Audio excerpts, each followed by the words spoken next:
अस्सलाम वालेकुम। मैं मलक अदील आपके अपने यूट्यूब चैनल रावलपिंडी बर्ड से आज आपकी खिदमत में एक नई वीडियो के साथ हाजिर हैं। आज हम आपको कबूतरों से हटकर कुछ शौक करवाएंगे और जैसा कि आपने इंट्रो में देख लिया होगा, हम बात कर रहे हैं लव बर्ड्स की। और आज हम उसी सिलसिले में मौजूद हैं अपने एक भाई के पास, वजाद नासिर के पास, जो कि LBS के मेंबर हैं और PRO हैं रावलपिंडी इस्लामाबाद के। तो आइए आपको उन्हीं से मिलवाते हैं और उन्हीं से कुछ पूछते हैं, बातें करते हैं। अस्सलाम वालेकुम। वालेकुम सलाम। जी वजाद भाई ठीक है? अल्लाह का शुक्र, अल्हम्दुलिल्लाह। जी वजाद भाई, आपसे पहले पूछना चाहूंगा, आपने ये हॉबी कब से शुरू की और किस को देख के आप मुतासर होकर शुरू किया आपने? मुझे अराउंड 3 साल हो गए इसको स्टार्ट किए हुए।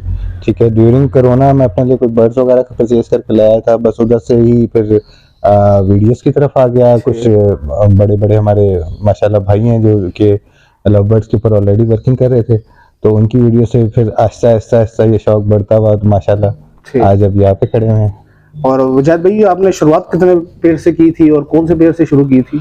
इनिशियली तो मैंने जिस तरह बताया, मैं अपने घर के लिए लेके आया था, तो कॉमन लैटिनोज वगैरह थे। ठीक है, फिर उसके बाद मैं म्यूटेशन वर्किंग के अंदर गया, ऑफलाइंस आए, फिर कमर्शियल वर्किंग भी आई साथ, जो क्रीमिनोज, अल्बिनोज, और इस तरह बढ़ते बढ़ते अब माशाल्लाह अब मेरे पास पेल फेलोज, डायलूट्स और ब्लूटू की सारी वर्किंग, और इसके अलावा पैलेट्स, ये सारी चीज़ें मेरे पास अब अवेलेबल है माशाल्लाह। और अभी आपके पास कितने बर्ड्स हैं जो आप ब्रीड करवा रहे हैं? इस वक्त 35 पेयर्स, ठीक 35 पेयर्स के साथ। ठीक होगा, 35 पेड़ माशाल्लाह, बहुत आप स्पीड से आगे माशाल्लाह गए हैं। माशाल्लाह माशाल्लाह। और आपको वैसे बर्ड कौन सा पसंद है या म्यूटेशन कौन सी पसंद है इनमें? हर म्यूटेशन की अपनी खूबसूरती है। ठीक है, ऑफलाइन का कोई जवाब नहीं है। ग्रीन का ऑफलाइन बड़ा वाइब्रेंट कलर्स में है, और जिस तरह का उसका हुड होता है, जिस तरह के फेदर्स हैं, इसी तरह ब्लू ऑफलाइन, फिर उसके बाद पैलेट्स, डायलूट्स, पेल फेलोज, हर बर्ड की अपनी खूबसूरती है। ठीक है, ये आपकी नज़र पे डिपेंड करता है। बर्ड अच्छा होना चाहिए, वो अपने आप को बता रहा हो कि जी मैं कैसे खड़ा हुआ हूँ, कैसे मेरी प्रेजेंटेशन है, मेरे फेदर किस तरह के हैं, तो फिर आपको सभी अच्छा लगता है। और आपको कैसा लगा ये हॉबी में आगे? आपको बर्ड्स बेचने में कोई मसला आया हो? नहीं, लव बर्ड्स के सेल परचेज इतनी ज्यादा कोई मुश्किल नहीं है, और हॉबी में ऐसा लगा कि अब ये हॉबी कभी छोड़ नहीं सकते। तो अब ये बिजनेस से हटके हॉबी भी, हॉबी से हटके बिजनेस भी, ये दोनों आपस में साथ मिलजुल हो गए, तो अब ये ताहयात ही है। तो जैसा कि वजाद भैया आपने बताया कि आपको अभी 2-3 साल हुए हैं, तो माशाल्लाह आपका सेटअप मैंने देखा है, वो तो माशाल्लाह लगता नहीं है कि आपको 2-3 साल हुए हैं। तो फिर भी आप न्यू फेंसर को क्या बताएंगे, उनके लिए के पास क्या इन्फॉर्मेशन होनी चाहिए हॉबी में आने के लिए? न्यू फेंसर को पहले तो शौक होना चाहिए। ठीक है, फिर बेसिकली उसको इस सोच के साथ आना चाहिए कि ये उसका लॉन्ग टर्म में काम है, और उसने शॉर्ट स्पैन में, मतलब शॉर्ट इन्वेस्टमेंट के साथ स्टार्ट करना है, लर्निंग करनी है। ठीक है, कि बर्ड को रखना कैसे है, उसके लिए एटमॉस्फेयर क्या चाहिए, म्यूटेशन वर्किंग किस तरह से होती है, ये सारा कुछ उसके पास होगा, तो ये बड़ी एक आपको अच्छा रिस्पांस देने वाली हॉबी है। ठीक है, आपको माली तौर पे भी ये बड़ा सपोर्ट करती है, और आपका शौक का शौक होता रहता है। और मुझे भाई काफी लोग कहते हैं कि यार शॉर्ट यानी कि इन्वेस्टमेंट से आप स्टार्ट करें, तो आप उस लिहाज से कौन सी पेयरिंग रिकमेंड करेंगे? इसमें आपकी देखिए, इसमें आपको अपनी पसंद भी देखनी है। इसमें ऑफलाइन वर्किंग आजकल ज्यादा एक्सपेंसिव नहीं रही। ठीक है, आप कमर्शियल वर्किंग की तरफ भी आ सकते हैं, जिसमें अल्बाइनोज हैं, रेड आई और पार्बलुइनोज हैं, क्रीमिनोज हैं, इस तरह की वर्किंग में भी आ सकते हैं। सादी फिशरी कभी आउट ऑफ डिमांड नहीं होती। पार्बलूज, सादी फिशरियाँ, ग्रीन फिशर, अच्छा वो भी आप लोग प्रोड्यूस करें। और स्पेसिफिकली अपनी क्वालिटी को इम्प्रूव करने के लिए हम लोग ग्रीन फिशर्स, सादी फिशरियाँ अपनी उसमें यूज करते रहते हैं। आप अभी भी ऊपर जाएंगे तो मैं आपको दिखाऊंगा कि मैं सिंपल ब्लू फिशरीज अपने लिए प्रोड्यूस करवा रहा हूँ। वो मतलब कि उसका सेल आउट करने का पर्पस नहीं है, कि वो अपने लिए मैं प्रोड्यूस करवा रहा हूँ, कि वो फ्यूचर में मैं अपनी म्यूटेशंस के साथ लगाऊंगा और उनसे अच्छी आउटकम लेके अपनी ब्लड लाइन को स्ट्रॉन्ग करूंगा और आगे इस तरह से लगाऊंगा। तो वजाद भाई, जैसे आपने बताया एटमॉस्फेयर की बड़ी इसमें अमल दखल है, तो वो सब में आप क्या बताएंगे, कैसा इंडोर सेटअप होना चाहिए? नहीं, वो सेटअप में अच्छा, इसमें बहुत ज्यादा हर बंदे के घर का माहौल डिफरेंट है, उसके पास स्पेस डिफरेंट है। अच्छा, सबसे बड़ी लव बर्ड का फायदा यही है कि इसके अंदर आपको स्पेस की बहुत ज्यादा जरूरत नहीं है, आप बहुत छोटी सी स्पेस के अंदर भी ये काम कर सकते हैं। 2-3 शर्तें हैं इसकी। ठीक है, 3 चीजें हम लोग डिस्कस कर रहे होते हैं नॉर्मली, उसमें हमारी एक तो आ जाता है टेम्परेचर, दूसरा आ जाता है ह्यूमिडिटी, और तीसरी आ जाती है वेंटिलेशन। अच्छा, मैं इसको उल्टा डिस्कस करता हूँ। मैं इस तरह डिस्कस करता हूँ कि इसमें सबसे पहली चीज़ वेंटिलेशन है, ठीक। सेकंड थिंग इसकी आपकी टेम्परेचर है, और थर्ड में जो है ना वो आपका ह्यूमिडिटी है। ह्यूमिडिटी वेंटिलेशन से मुराद ये है कि आपका हवा का गुजर हर वक्त हो, मतलब एक तरफ से ताज़ी हवा आए और दूसरी एंड से निकल जाए, हवा ठहरे नहीं। टेम्परेचर सर्दी में, अच्छा इसमें लोगों में है कुछ लोग हीटर लगाते जी हैं, जी। मैं नहीं लगाता, ठीक है। और 15 के ऊपर या 12 के ऊपर भी मेरे बर्ड अच्छे सर्वाइव कर रहे होते हैं, कोई इशू नहीं आता, ठीक है। वो बर्ड को आप जैसे करेंगे। और ह्यूमिडिटी, अच्छा गर्मियों में इसमें थोड़ा सा आपको, खासतौर पर बरसात के मौसम में, उसमें आपको कूलर, एसी, जो भी चीज़ फैसिलिटी अवेलेबल हो, प्रोवाइडेड आप साथ वेंटिलेशन भी रखेंगे उसके, ठीक है। ये आपने काम लाजमी करना, मतलब कूलर है या एसी भी आपने लगाया हुआ, तो आप पूरे दिन आप उसे एसी नहीं चला सकते, क्लोज नहीं कर सकते। जी जी। आपको उसको सर्टेन टाइम में, या तो रात को, पूरी रात को विंडोज खोलें और दिन में एसी चलता रहे, इस तरह भी आप कर सकते हैं। या कूलर चल रहा हो तो वो भी आपने क्रॉस में हवा देनी है, उसके अंदर हवा रुकनी चाहिए। अच्छा, फिर तीसरी चीज़ आती है ह्यूमिडिटी। वो नॉर्मली हमारे कंट्रोल में नहीं होती, ठीक है। बाहर बारिश हो रही है तो अंदर ह्यूमिडिटी बढ़ जाएगी।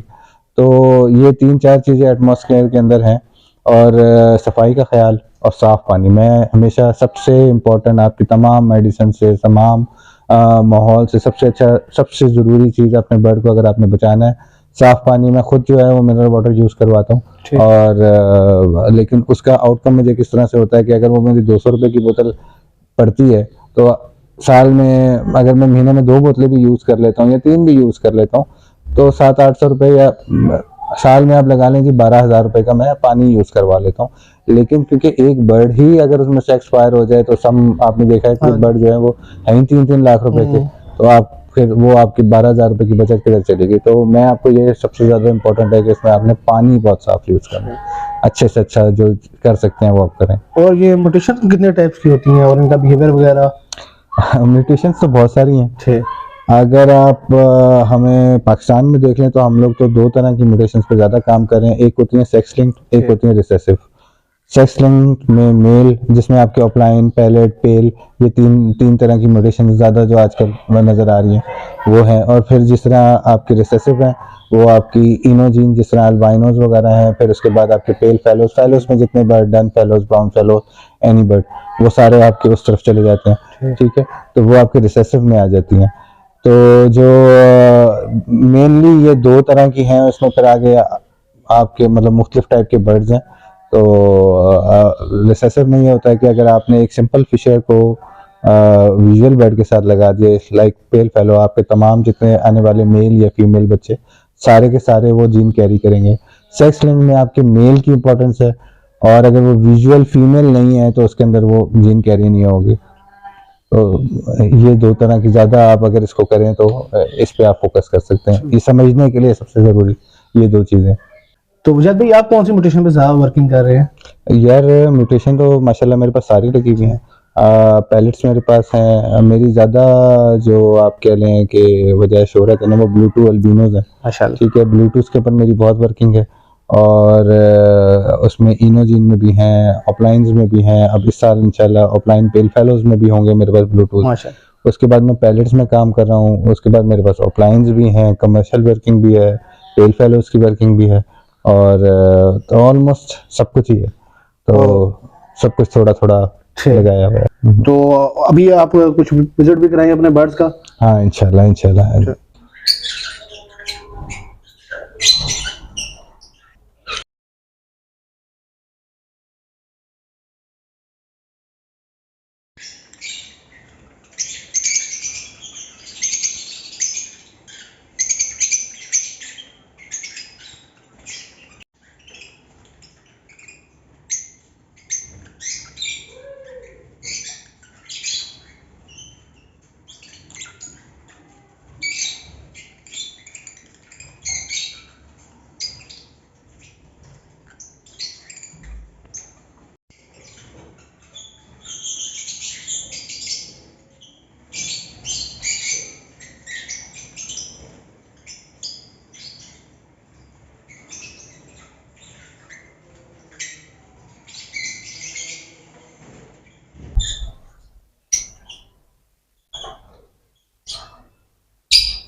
और वजह भी आपके पास कोई बर्ड्स फॉर सेल इस टाइम अवेलेबल है? यार वो आते रहते हैं, ऑब्वियसली ये ब्रीडिंग सीजन चल रहा है। हाँ जी। तो ब्रीडिंग सीजन के अंदर ये चिक्स आते रहते हैं। ये चिक्स जो है वो तकरीबन 45 डेज के अंदर सेल्फ हो जाते हैं, और उसके बाद जो चीज़ें सेल के लिए होती हैं तो ये आपको मेरे साथ टच में रहना पड़ेगा, जो जो चीज़ें चाहिए होंगी वो तो उसके लिए आप व्यूअर्स से नंबर भी शेयर कर दें ताकि उनमें से आपसे कोई कांटेक्ट करे, और हमारे चैनल का अगर रेफरेंस दे तो उसको कोई स्पेशल डिस्काउंट वगैरह भी दे।